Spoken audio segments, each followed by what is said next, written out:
Iran Israel സംഘർഷം തുറന്ന പോരിലേക്ക് നീങ്ങിയിരിക്കുന്ന ഈ ഒരു സന്ദർഭത്തിൽ പശ്ചിമേഷ്യൻ രാജ്യങ്ങൾ യുദ്ധഭീതിയിലാണിപ്പോൾ. സിറിയയിലെ ഇറാൻ കോൺസുലേറ്റിനു നേരെ ഇസ്രായേൽ ആക്രമണം നടത്തുകയും അതിനുശേഷം ഇസ്രായേൽ വ്യവസായിയുടെ കപ്പൽ ഇറാൻ പിടിച്ചെടുക്കുകയും ഇസ്രായേലിലെ പ്രത്യേക കേന്ദ്രങ്ങൾ ലക്ഷ്യമിട്ട് ഡസൻ കണക്കിന് ഡ്രോണുകൾ ഇറാൻ വിക്ഷേപിച്ചതുമെല്ലാം ഇറാൻ ഇസ്രായേൽ സംഘർഷം ആളിക്കത്തിച്ചു.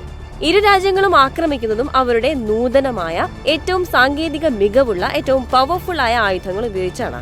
ഒരു യുദ്ധത്തെ നേരിടാനുള്ള എന്തൊക്കെ ആയുധ ശേഖരമാണ് ഇരു രാജ്യങ്ങളുടെയും കൈവശമുള്ളത് എന്ന് നോക്കാം.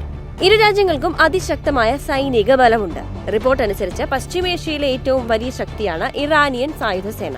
88.6 മില്യൺ ജനസംഖ്യയുള്ള രാജ്യമാണ് ഇറാനെങ്കിൽ 9.56 മില്യൺ മാത്രമാണ് ഇസ്രായേലിന്റെ ജനസംഖ്യ.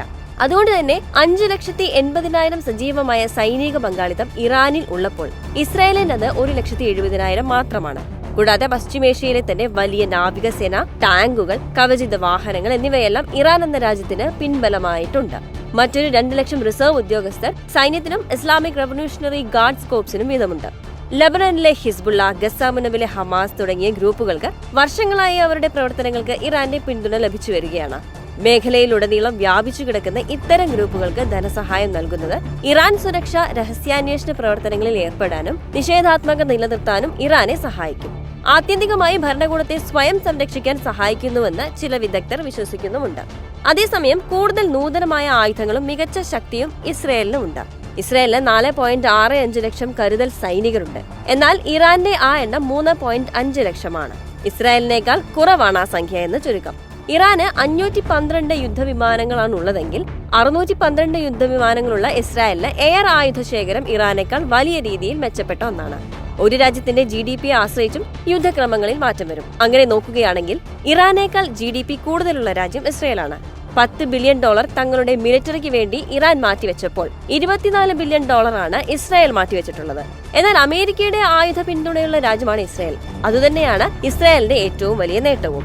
അന്തർവാഹിനികൾ, മിസൈൽ ബോട്ടുകൾ തുടങ്ങിയ അത്യാധുനിക ആയുധങ്ങളുള്ള ആധുനിക കപ്പലുകൾ ഇസ്രായേലിന്റെ നാവികസേനയിലുണ്ട്. ഇതിന് ഏകദേശം 65 കപ്പലുകളുമുണ്ട്. മറുവശത്ത് ഇറാന്റെ നാവികസേനയിൽ ഏകദേശം 101 കപ്പലുകൾ ഉൾപ്പെടുന്നു. അവ ഫ്രിഗേറ്റുകൾ, അന്തർവാഹിനികൾ, ചെറിയ പെട്രോളിംഗ് ബോട്ടുകൾ എന്നിവയുടെ മിശ്രിതമാണ്. ഇറാന്റെ കൈവശം കൂടുതൽ കപ്പലുകൾ ഉണ്ടെങ്കിലും അവയ്ക്ക് പഴക്കമുണ്ട്. ഇസ്രായേലിന്റെ നാവികസേനയുടെ അത്രയും തന്നെ നൂതനമായ സാങ്കേതിക വിദ്യകൾ ഇറാന്റെ കൈവശമില്ല എന്നാണ് റിപ്പോർട്ടുള്ളത്. ഏറ്റവും എടുത്തു പറയേണ്ട മറ്റൊരു കാര്യം ആണവായുധത്തെക്കുറിച്ചാണ്. അന്താരാഷ്ട്ര മാധ്യമങ്ങൾ റിപ്പോർട്ട് ചെയ്യുന്നതനുസരിച്ച് ഇസ്രായേലിന് നിലവിൽ 80 ആണവ ബോംബുകളുണ്ട്. അതേസമയം ഇറാനിൽ ഔദ്യോഗികമായി അണുബോംബുകൾ ഒന്നുമില്ല. അതുകൊണ്ട് തന്നെ അണുബോംബിനെ അടിസ്ഥാനമാക്കി മാത്രമേ ഇസ്രായേലിന് ഇറാനെ യുദ്ധത്തിൽ പരാജയപ്പെടുത്താൻ കഴിയൂ എന്നാണ് അന്താരാഷ്ട്ര മാധ്യമങ്ങൾ വ്യക്തമാക്കുന്നത്.